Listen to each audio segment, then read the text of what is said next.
It was a high-stakes gamble in the desolate Sahara Desert. Algerian troops launched a raid to free hundreds of people being held hostage by Islamic militants at a natural gas site.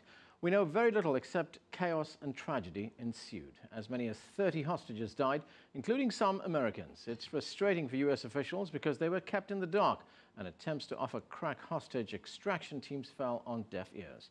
CCTV's Sean Callebs joins us now with more on this. Sean?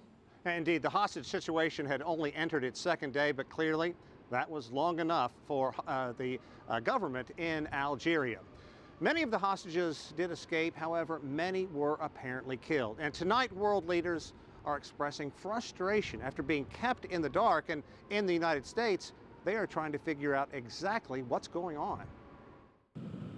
If you listen to the United States, the hostage situation at a remote gas field in a desolate area of Algeria is as clear as a blinding sandstorm in the North African desert.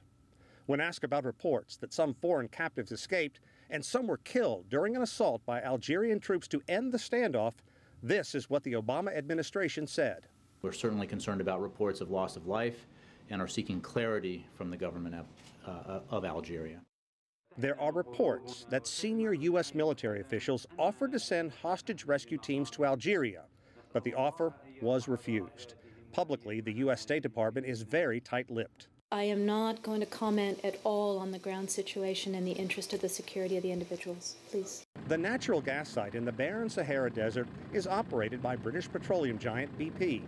The company says it's been unable to cull any reliable information on the situation. By seizing hostages, it's just another sign that militants with ties to al-Qaeda are growing bolder in the region. This recent attack came just days after France sent troops to Mali to uproot an al-Qaeda group that's linked to an insurgency in the country.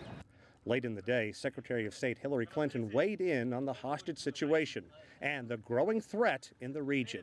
When this incident is finally over, we know we face a continuing, ongoing problem, and we're going to do everything we can to work together to confront and disrupt al-Qaeda in the Islamic Maghreb. Events that have unfolded in Algeria and Mali have made it painfully clear that this area is the growing hotbed for terrorists who support or are sympathetic to al-Qaeda. The Arab Spring led to widespread political change in the region, and experts like former Pentagon spokesman J.D. Gordon says don't look to the new leaders to drive al-Qaeda away. In places like Egypt and Tunisia, Libya, Yemen, either they don't have the capability to take on al-Qaeda, and even if they wanted to take them on, I don't know how willing they are. Yeah, the question is exactly how willing are people in that region at taking on those terrorist organizations? That is what the United States wants to know.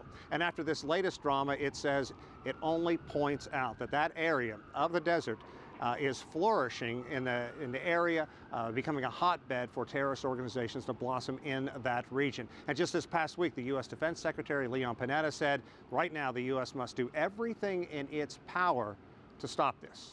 Anand? Thanks, Sean. Sean Callebs there reporting.